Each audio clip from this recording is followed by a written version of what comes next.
Explosive Bomberman! We is back, and I've got a few questions to ask once again. Do you hate getting clapped by hands-low lanes on ramp? Do these speedsters keep annoying the hell out of you with their fast punches? Join them. Reach their underwing will be an absolute sweat. Abuse your speed and make anyone who goes against you rethink their entire life choices. Only at Boomman's Hands Low Crash Course Speedster Edition. As usual, this video will be split into 4 parts, beginning with a detailed rundown of the style's stats and attributes, followed by a brief discussion of its pros and cons. Once we're done with that, we will then talk about some huge IQ tips and of course wrap everything up with some advanced techniques at tech time. Before getting started, I gotta teach you one thing. We all know how infuriating it is to be peacefully playing a game only for everything to stop as if Dio screams his signature.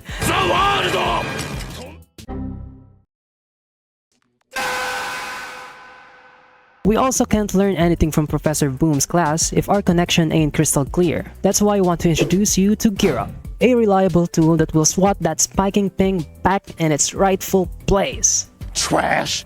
It's very easy to use. You just gotta boot it up, click that thing, and bam, let it do its work. And let's look at our ping. So this was my ping before GearUP, and look at that difference. It's smooth and it's buttery. From 100 plus, we've went down to 80 and below, which guarantees a smooth and buttery gaming experience. Other YouTubers are also using it, like Agamatsu and Clowny Smash, so it's definitely safe. This app is Boomman approved, so be sure to check it out. And did I mention that it's also available on mobile? I'll link it in the description below. Comment down how low you've managed to get your ping down to. I'd love to hear about it. And back to where we were.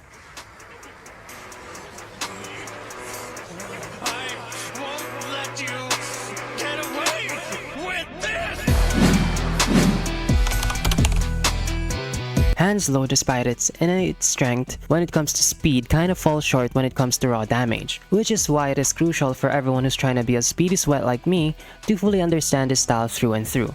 So let's start by examining its... Hands Low is a speedster counter style, and the trend for those two UBG style archetypes is to have reduced damage in exchange for a strong counter bonus and natural speed. Anyway, here's how much an M1 barrage can do. Certainly not the best, but good enough for applying chip damage. Now for the M2. Unlike many others, Hands Low's M2 is also slightly weaker than average, as it takes this speedy boy 19 M2s to 100 to 0 its opponents. Have a look.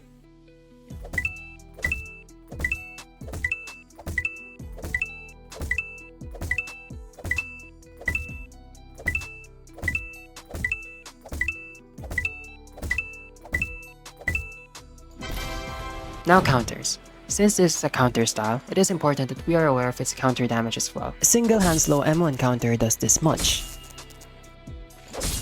and an M2 counter does this much. With that covered, let's discuss its... Reach isn't this style's strongest suit, as its range is quite average, but that's okay. Average is mostly a good thing in this game. Anyway, here's an M1 demonstration. Nothing too special, just plain and standard M1 range for our boy Hands Low. And now the M2. The same can be said for its M2, average and just okay. Now speed. This is where Hands Low picks up. It is one of the fastest styles in the game when it comes to startup speed. Additionally, its punching animation is very direct with little wind up, making it a tad bit harder to read than your normal style. But how well can this style keep punches at bay? Let's talk about it. Being a speedster in this game always equates to being evasive, and you can always count that evasive styles will have exceptional dashes. I mean, look at this. With a single stamina bar, Hands Low can dash this much. Its dashes also have slightly less end lag than usual, making it ideal for escaping sticky situations. Now guarding. Like I said, this style capitalizes on evasion more than blocking for defense, which means that it's naturally fragile. Hands Low's guard will crumble after just about 8 punches, so stay on your toes when defending, as too much guard reliance will get you murked like how Kratos killed Hermes in God of War 3. Now let's see how hard this style's ultimate can land.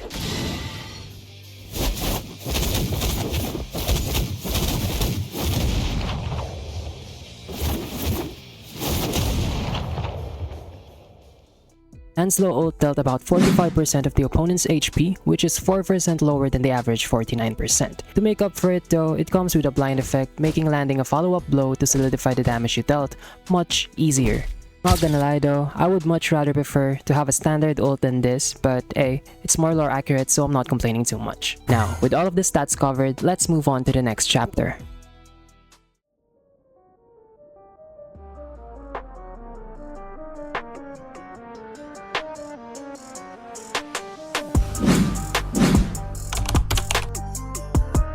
Starting with the pros. Okay, so the first pro of Hanslow is its strong counter bonus. Hanslow has the strongest M1 counter in the game, and its M2 counter is only second to Bullet's Thunderbolt. Additionally, it also has a fast startup, as its startup is also among the fastest in the game, which even rival that of Hitman's. Pro number 3 is its fast walk speed. Hanslow being a speedster enables it to have a much faster walk speed in the ring than average. This will allow you to control space and distance a lot easier, making looking for counter opportunities and whiff baiting feel a lot more natural. Pro number 4 is its great dashes. This style's dashes are also one of the best in the game. Pair it with its fast walk speed and you'll be untouchable once mastered. Pro number 4 Did bro say 4? We're at the 5th now, dumbass. is non-telegraph M1s. Hanslow's punching animation isn't telegraphed, making it quite tricky for your opponent to read your punches. Pro number 5 is the blind effect on ult. This style is the only style in the game that debuffs your opponent upon landing an ultimate, that debuff being its blind. This makes navigating the ring and reacting to punches a lot more difficult since literally half of the monitor will be obscured for a duration once it is applied. And lastly, is the whiff counters. This style excels at punishing whiffs because if you land a punch on your opponent right after they miss an M1, it'll register as a counter, which is great for Hanslow because a large portion of your damage will usually come from counters, and having this mechanic up its sleeve just adds flexibility to your counter approaches. Now, let's talk about the downsides, the cons. Con number 1 is obviously the weak guard. This style's guard is relatively fragile as it crumbles upon receiving 8 punches from styles with average damage like basic. This means you really have to make use of your mobility for defense since your guard cannot take much punishment. Con number 2 is its below average damage. This style has a subpar damage, which is a trend for speedster styles, which just basically means you can't rely on its M1 for dealing damage because it's really not the best. Con number 3.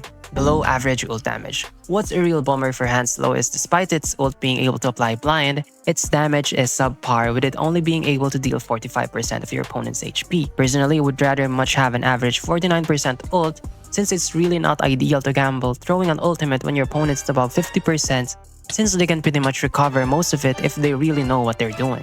Con number 4. Since this style also has a low base damage, you kinda are forced to rely on counters if you want to deal any meaningful damage, which can be quite tricky at first. And lastly, this style also got a strong counter intake, meaning your opponents won't be the only one hurting from counters when facing you because Hanslow takes increased damage from counters as well. But do not worry, Professor Boom is here to ensure that we are able to work around these downsides. Now, time to advance to the next chapter.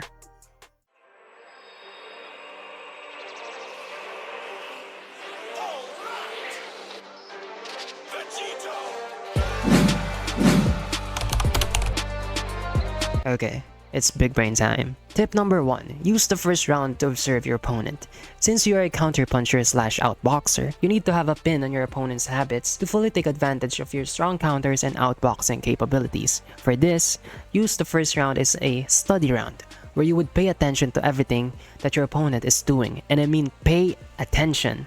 Not just going with the flow, play intentionally and take notes of their responses to your punches and approaches. Here are at least 2 things that you need to answer within the first round to make the following 2 much easier. Number 1. Do they like to feint? If yes, do not dodge instinctively at every punch that they throw since you'll be prone to falling for their feints. If they don't like to throw feints, then it's okay to go ham with that dodge button as long as you're dodging at the right direction. Number 2 to answer is what's their playstyle. If they're more on the aggressive type, then you'll have more opportunities to look for counters. But if they're on the passive side of things, then you'll need to be more methodical with your approaches. Tip number 2 is to play footsies with your opponent. I know this sounds goofy, but this basically just means using your speed advantage to get in and out of your opponent's range to cause them to whiff a punch and allow you to create opportunities for a whiff counter.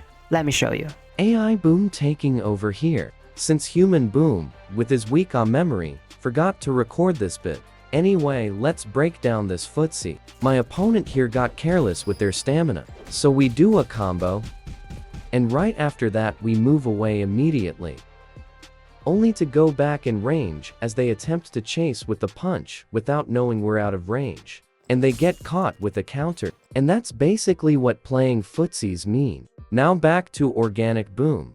Tip number 3 to remember is feinting. Feinting is key. Make sure to never forget integrating feints when playing hands low, as this will make you a lot more confusing to go against. Feints are also excellent for landing counters and landing heavy blows, allowing you to compensate for your lack of raw damage. And lastly is to implement a passive-aggressive playstyle. Despite being a counter style, some form of aggression is crucial, since pressuring your opponents will likely cause them to make mistakes, giving you more room to land those electrifying counters. Also mix in some passiveness from time to time to recover guard and stamina. This is also ideal if you want your opponents to engage if you are trying to bait.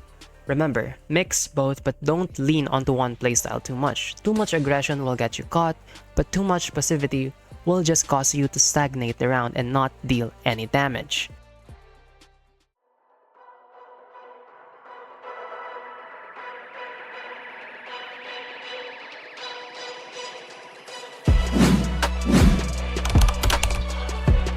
Okay, so for today's tech time, I'll teach you the art of abusing your disjoints. In case you're unfamiliar, disjoints basically refer to your hitbox being smaller for a very brief instant when throwing a punch. This makes your outboxing prowess a lot stronger. This also allows you to land more counters, as you can practically slip from your opponent's punches if you two throws a punch at the same time, because your disjointed M1s will connect and they won't. Let AI Boom walk you through it. Here's a demonstration. During this match, I noticed that my opponent has a habit of throwing a punch every time they get near.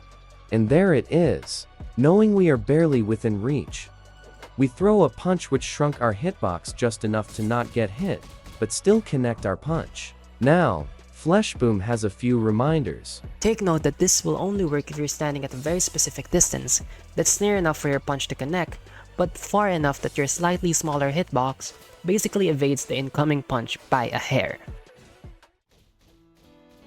Did you learn anything? If you did, then please drop your homeboy a like and subscribe, as it will greatly help me and the channel. And please subscribe. I'm so broke, man. Just subscribe, please, please. Anyway, I'm afraid that's all for today, so I'll be seeing y'all in the next. Boom man out. Paalam. Bye-bye.